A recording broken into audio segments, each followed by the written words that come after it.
ಅವರೇ ಹಾಗೂ ಇಲ್ಲಿ ಇರ್ತಕ್ಕಂಥ ಭಾರತೀಯ ಜನತಾ ಪಾರ್ಟಿಯ ಎಲ್ಲ ನಾಯಕರುಗಳೇ, ಎಲ್ಲ ಕಾರ್ಯಕರ್ತ ಬಂಧುಗಳೇ, ಇವತ್ತು ಸಾಂವಿಧಾನಿಕ ಹುದ್ದೆ ಅಂತಂದ್ರೆ ಏನು ಅನ್ನೋದು ತಿಳಿದೇನೆ ಇವತ್ತು ಚಿಂತಕರ ಚಾವಡಿ ಅಂತಕ್ಕಂಥದ್ದು ಏನ್ ಹೇಳ್ತೀವಿ, ಅದರಲ್ಲಿ ವಿಧಾನ ಪರಿಷತ್ ಸದಸ್ಯರಾದಂತ ಬಿ.ಕೆ. ಹರಿಪ್ರಸಾದ್ ರವರು ಅವ್ರು ಮಾತನಾಡುವಂತ ಶಬ್ದದ ಮೇಲೆ ನಿಗಾ ಇರಬೇಕು. ಅವರು ಇವತ್ತು ನಾವೆಲ್ಲ ರಾಮರಾಜ್ಯವನ್ನ ಕಟ್ತೀವಿ ಅಂತ ಹೋದ್ರೆ ಅವ್ರು ಇವತ್ತು ಗೂಂಡಾ ರಾಜ್ಯವನ್ನ ಕಟ್ಟಬೇಕು. ಅವರು ಯಾವ ರೀತಿ ತಿಳ್ಕೊಂಡಿದ್ದಾರೆ ಅಂದ್ರೆ ಇದು 1980ರ ದಶಕ ಅಂತ ತಿಳ್ಕೊಂಡಿದ್ದಾರೆ.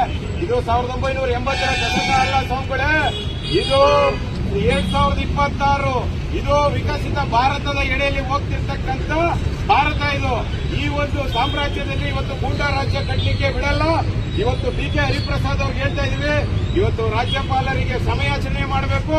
ಅದರ ಜೊತೆಯಲ್ಲಿ ಇವತ್ತು ವಿಧಾನಸಭಾ ಅಧ್ಯಕ್ಷರು ಏನು ಒಳ್ಳೆ ಹುದ್ದೆಯಲ್ಲಿದ್ದಾರೆ, ಅವತ್ತು ನಮ್ಮ ವಿರೋಧ ಪಕ್ಷದ ಭಾರತೀಯ ಜನತಾ ಪಾರ್ಟಿಯ ಶಾಸಕರುಗಳನ್ನ ಮೀನಾಮೇಷ ಎಣಿಸ್ತೇನೆ.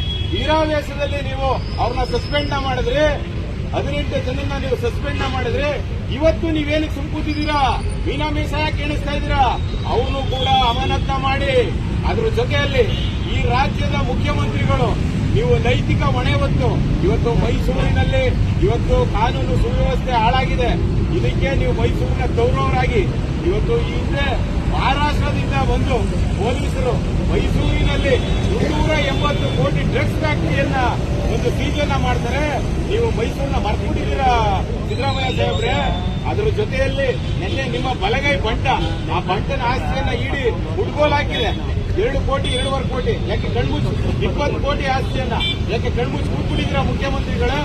ಅದರ ಜೊತೆಯಲ್ಲಿ ಈ ಒಂದು ಮೈಸೂರಿನಲ್ಲಿರ್ಬೋದು, ಇಡೀ ರಾಜ್ಯದಲ್ಲಿರ್ಬೋದು, ಬಳ್ಳಾರಿಯಲ್ಲಿ ಇವತ್ತು ಒಬ್ಬ ಶಾಸಕ ಒಂದೊಂದು ಹೇಳಿಕೆಯನ್ನ ಕೊಡ್ತೇನೆ, ನಾವು ಮಾಡೇ ತೀರ್ತೀನಿ, ನಾವು ಹೊಡೆದೇ ತೀರ್ತೀನಿ ಅಂತಂದ್ರೆ ಯಾಕೆ ನಮ್ಗೇನು ಗೊತ್ತಿಲ್ವಾ? ಹೊಡೆಯೋದು ಬಡಿಯೋದು ಎಲ್ಲ ಆ ಸಂಸ್ಕೃತಿ ಬೇಡ ಸ್ವಾಮಿಗಳೇ. ಎಲ್ಲ ನಮಗೂ ಗೊತ್ತು. ಭರತ್ ರೆಡ್ಡಿ ಅವರೇ ನಿಮ್ಗೆ ಹೇಳ್ತಾ ಇದೀವಿ, ಇವತ್ತು ಶಾಸಕರಿಗೆ ಅವತ್ತು ನೀವು ಗಾಳಿಯಲ್ಲಿ ಗುಂಡು ಹಾರಿಸ್ತೀರಿ. ನೀವೇನು ನಿಮ್ಮ ಕಾರ್ಯಕರ್ತರಿಗೆ ಇವತ್ತು ಗೂಂಡಾ ರಾಜ್ಯ ಮಾಡಬೇಕು ಅಂತ ಅನ್ಕೊಂಡಿದ್ದೀರಾ? ಮನೆಗೆ ಬೆಂಕಿ ಇಡ್ತೀನಿ ಅಂತ ಹೇಳ್ತೀರಾ ಅಂತಂದ್ರೆ ಇಟ್ಟಿದ್ದಾರೆ. ಅವ್ರಿಗೆ ಏನ್ ಮಾಡಿದೀರಾ ನೀವು ಹೇಳಿ?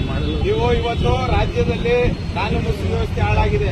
ನೈತಿಕ ಹೊಣೆ ಹೊತ್ತು ಈ ರಾಜ್ಯದ ಮುಖ್ಯಮಂತ್ರಿಗಳು ದಯಮಾಡಿ ನಿಮ್ಗೆ ಆಡಳಿತ ಮಾಡ್ಲಿಕ್ಕೆ ಆಗ್ತಾ ಇಲ್ಲ. ಅದರಿಂದ ರಾಜೀನಾಮೆಯನ್ನ ಕೊಡಿ. ಅದರ ಜೊತೆಯಲ್ಲಿ ಇವತ್ತು ಬಿ.ಕೆ. ಹರಿಪ್ರಸಾದ್ ಅವರು ಇರ್ಬೋದು, ಅವ್ರ ಜೊತೆಯಲ್ಲಿ ಮಾಧ್ಯಮದಲ್ಲಿ ಯಾರ್ಯಾರು ಕೂಗಾಡಿದ್ದಾರೆ, ರಾಜ್ಯಪಾಲರನ್ನ ಒಂದ್ ರೀತಿ ಕಾಲೇ ದುಡ್ಡು ಗಲಾಟೆ ಮಾಡ್ತಾರಲ್ಲ, ಆ ರೀತಿ ಮಾಡ್ತಿರಲ್ಲ. ಅದು ವಿಧಾನಸಭೆ ಅನ್ಕೊಂಡಿದ್ದೀರಾ ಇಲ್ಲ ನಿಮ್ಮ ಮನೆಗಳು ಅನ್ಕೊಂಡಿದ್ದೀರಾ? ದಯಮಾಡಿ ವಿಧಾನಸಭಾ ಅಧ್ಯಕ್ಷರು ಅವ್ರನ್ನ ಅಮಾನತ್ ಮಾಡಬೇಕು.